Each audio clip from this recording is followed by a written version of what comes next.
Assalamualaikum warahmatullahi wabarakatuh. Kami dari kelompok 2 telah berada di SMK Negeri 2 Baru, yang dimana kami akan melakukan wawancara terhadap kepala sekolah, wakil kepala sekolah, guru, serta murid-murid yang ada di SMK 2 Baru ini. Sebelum itu, kami akan memperkenalkan kelompok kami, yaitu saya sendiri Ahmad Rizky. Saya Najat Zara Putri NS. Saya Muhammad Musyair Aldino. Saya Muhammad Fajri. Untuk mengefisienkan waktu, mari kita langsung saja memulai wawancaranya.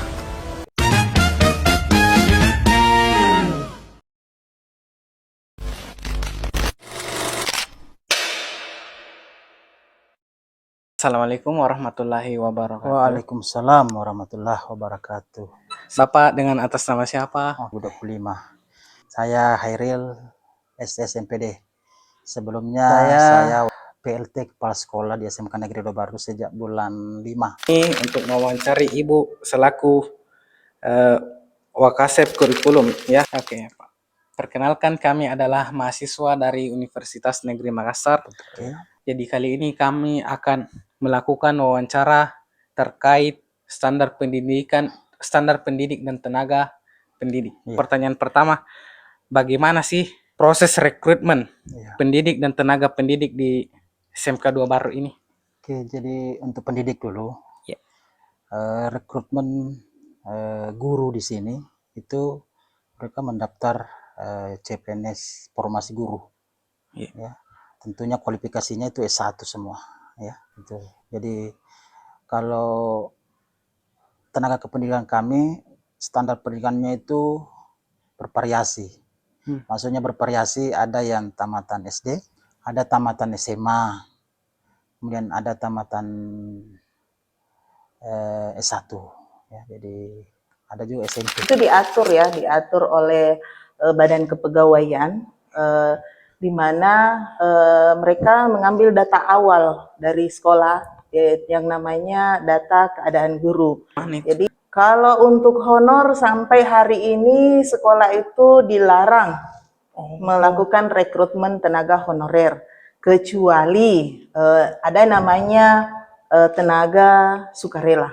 Oh iya. Tenaga sukarela itu ya tidak menuntut gaji, tapi tujuannya mengabdi.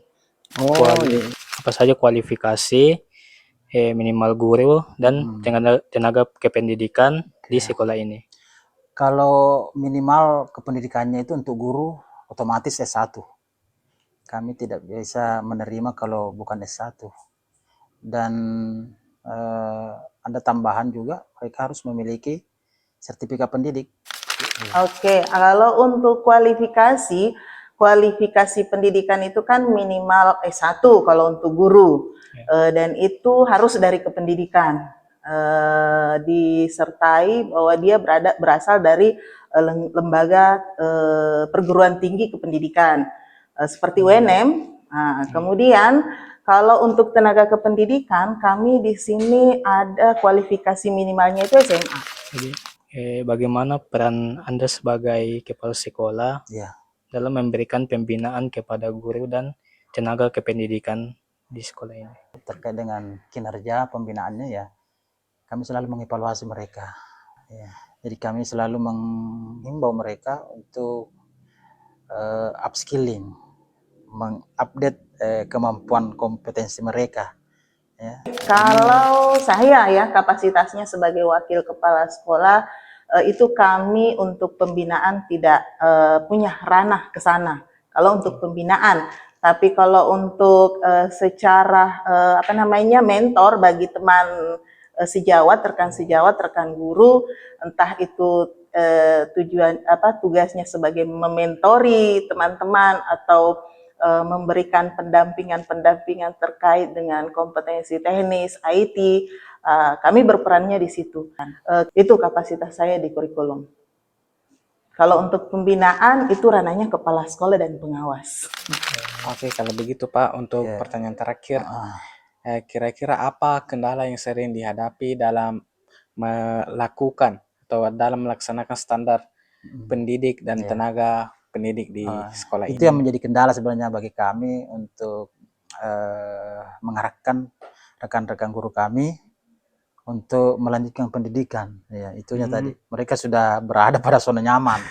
Ya. Pengelolaan itu ya itu di terkadang di rekrutmen awal yang dilakukan oleh BKN itu terkadang ada guru yang tiba-tiba yang seperti yang kami alami 2 tahun yang lalu, tiba-tiba dapat tambahan guru bahasa Inggris yang penempatan sini, sementara guru bahasa Inggris yang kami miliki itu sudah pas, sudah cukup. Nah, itu sebenarnya tantangannya. Kalau Kemudian begitu, Bapak, terima kasih atas Sama-sama. waktu dan informasinya mengenai standar kependidikan dan tenaga pendidik di SMK Negeri 2 Baru ini. Kami akan mewawancarai Ibu guru dari SMK 2 Baru, yaitu kalau boleh tahu Bu, siapa namanya? Ibu Aulia Yuslin. Ya, Ibu, apa latar belakang pendidikan Ibu dan bagaimana relevansi dengan mata pelajaran yang Ibu ajarkan di SMK 2 Baru ini? Ya, latar belakang pendidikan saya kuliah di jurusan Teknik Pendidikan dan Informatika.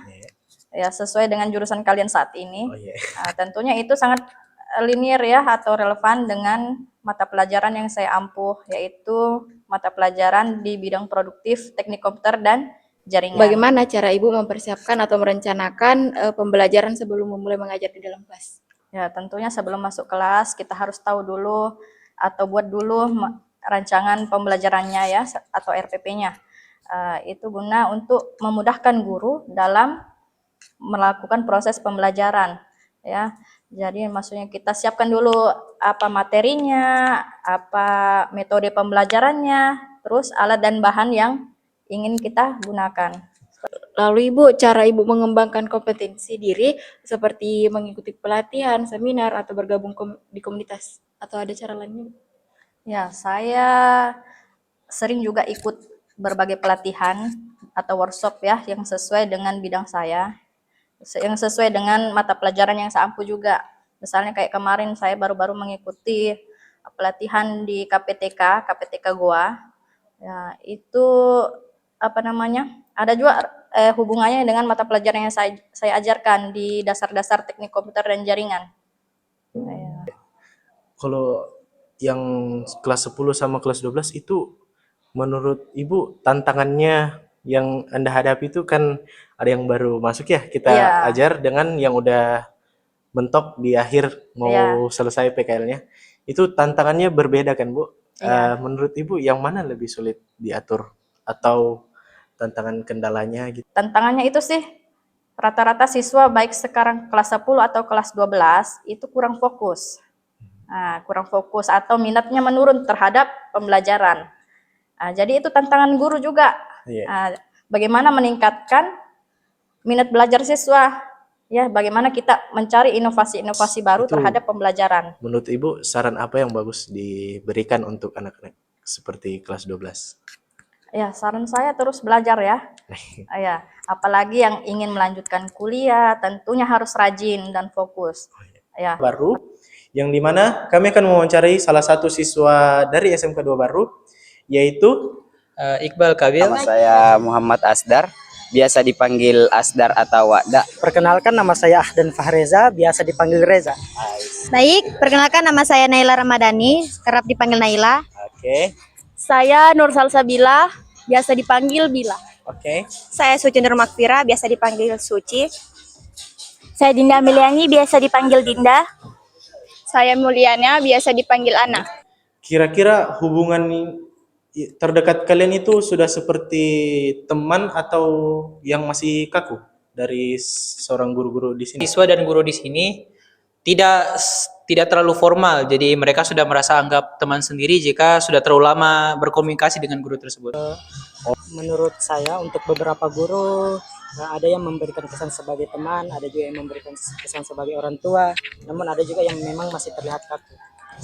Kesannya sih kalau bagi saya teman lah Kak. Seperti teman ya? Baik, kadang ramah, Ya, semuanya. kadang kayak jengkel kalau hadapi. Baik, karena cara penjelasannya itu bagus.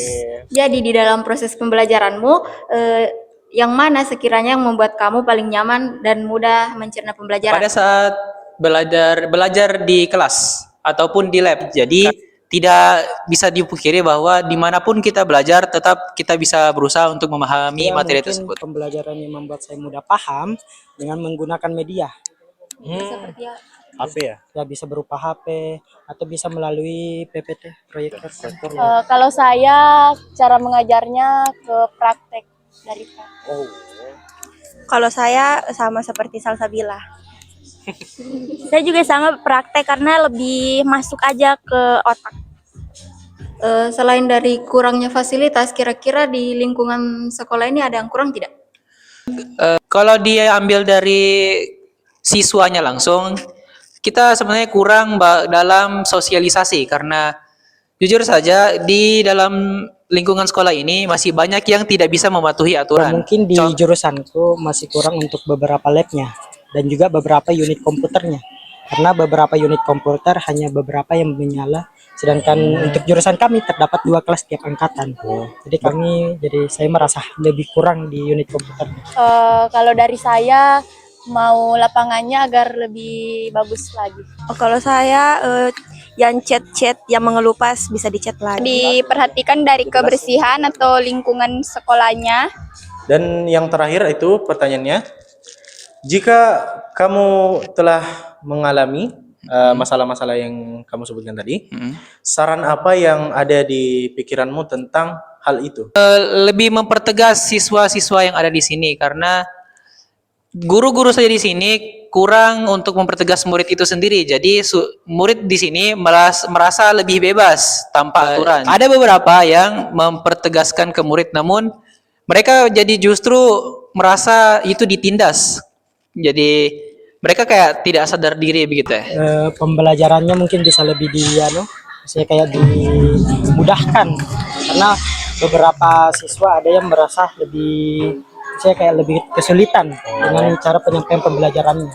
Lebih terkait ke siswa. Jadi siswanya ini kan semisal ada yang dibully atau bagaimana. Jadi guru ini agak kurang namanya tindakan. Jadi tindakannya itu lebih ke BK baru ke orang tua. Jadi maksudnya kalau misalnya bisa dijelaskan sama langsung guru sama guru, siswa sama siswa mungkin agak lebih memperpecah masalah ini jadi lebih mudah untuk diselesaikan. Oke. Baik, itu saja pertanyaan dari kami. Terima kasih atas jawaban-jawaban yang semoganya bermanfaat agar kita bisa mengubah dan juga mengembangkan hal-hal yang kurang tersebut. Baik, itu saja dari kami. Assalamualaikum warahmatullahi wabarakatuh. Waalaikumsalam.